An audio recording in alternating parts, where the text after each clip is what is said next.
ഇപ്പോൾ വന്നൊരു പ്രധാനപ്പെട്ട വാർത്തയിലേക്കാണ് ആദ്യം പോകുന്നത്. കോട്ടയം ചൂരപ്പട്ടയിൽ വിനോദയാത്രയ്ക്ക് പോയ സ്കൂൾ വിദ്യാർത്ഥികൾ സഞ്ചരിച്ച ബസ് മറിഞ്ഞ് 36 പേർക്ക് പരിക്കേറ്റു.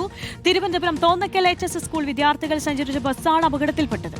കൊടൈക്കനാൽ സന്ദർശിച്ചു മടങ്ങുമ്പോഴായിരുന്നു അപകടം. പരിക്കേറ്റവരെ പാലായിലെ സ്വകാര്യ ആശുപത്രിയിൽ പ്രവേശിപ്പിച്ചു. അഖിൽ കെ വിശദാംശങ്ങളുമായി ചേരുന്നു. അഖിൽ, എങ്ങനെയാണ് ഈ അപകടമുണ്ടായത്? പരിക്കേറ്റവരുടെ ആരോഗ്യസ്ഥിതി ഇപ്പോൾ എങ്ങനെയാണ്? ആര്യ, ഇന്ന് പുലർച്ചെ 12:45 കൂടിയാണ് അപകടം ഉണ്ടാകുന്നത്. ഇത് അതായത് തോന്നക്കൽ HS വിദ്യാർത്ഥികൾ ചേർന്നുകൊണ്ട് 3 ബസ്സിലായാണ് വിനോദസഞ്ചാരത്തിനായി കൊടൈക്കനാലിലേക്ക് എത്തിയത്. കൊടൈക്കനാൽ പോയി തിരികെ മടങ്ങി വരുമ്പോൾ ഇതൊരു ഇറക്കവും വളവും ചേർന്ന ഭാഗമാണ്. ഈ നെല്ലപ്പാറയിലെ ചൂരപ്പെട്ട വളവിലാണ് അപകടം സംഭവിക്കുന്നത്. ഈ വളവ് തിരിക്കുന്നതിനിടയിൽ ഡ്രൈവർക്ക് കൃത്യമായി വളവിന്റെ വ്യാപ്തി ജഡ്ജ് ചെയ്യാൻ കഴിയാത്തതാണ് അപകട കാരണം എന്നാണ് പ്രാഥമികമായി വിലയിരുത്തുന്നത്. ഈ ബസ് ആ റോഡിൽ തന്നെ, അതായത് വളവ് തിരിഞ്ഞ് താഴേക്ക് എത്തുമ്പോഴേക്കും ഈ റോഡിൽ തന്നെ തെന്നി മറയുകയായിരുന്നു എന്നാണ് മനസ്സിലാക്കുന്നത്. ബസിന്റെ വേഗതയും മറ്റു കാര്യങ്ങളെ കുറിച്ച് എന്തായാലും പോലീസ് അന്വേഷണം ആരംഭിക്കുകയും ചെയ്തിട്ടുണ്ട്. കോട്ടയം ഇടുക്കി ജില്ലാ അതിർത്തിയിലാണ് ഈ സംഭവം 12:45 കൂടി നടക്കുന്നത്.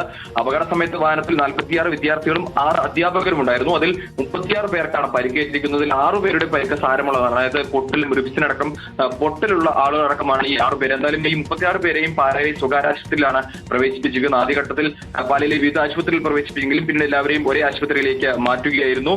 ഈ അപകടം നടന്ന, അതായത് ഈ അവിടെ തന്നെ നാട്ടുകാരും മറ്റുള്ളവരും ചേർന്നാണ് രക്ഷാപ്രവർത്തനം ഒക്കെ തന്നെ നടത്തിയത്.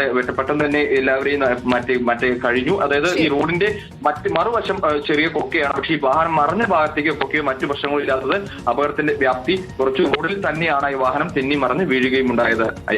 ശരി, കോട്ടയം ചൂരപ്പട്ടയിലാണ് വിനോദയാത്രയ്ക്ക് പോയ ബസ് മറിഞ്ഞ് വിദ്യാർത്ഥികളടക്കം 36 പേർക്ക് പരിക്കേറ്റത്. അഖിൽ കെയാണ് വിശദാംശങ്ങൾ നൽകിയത്.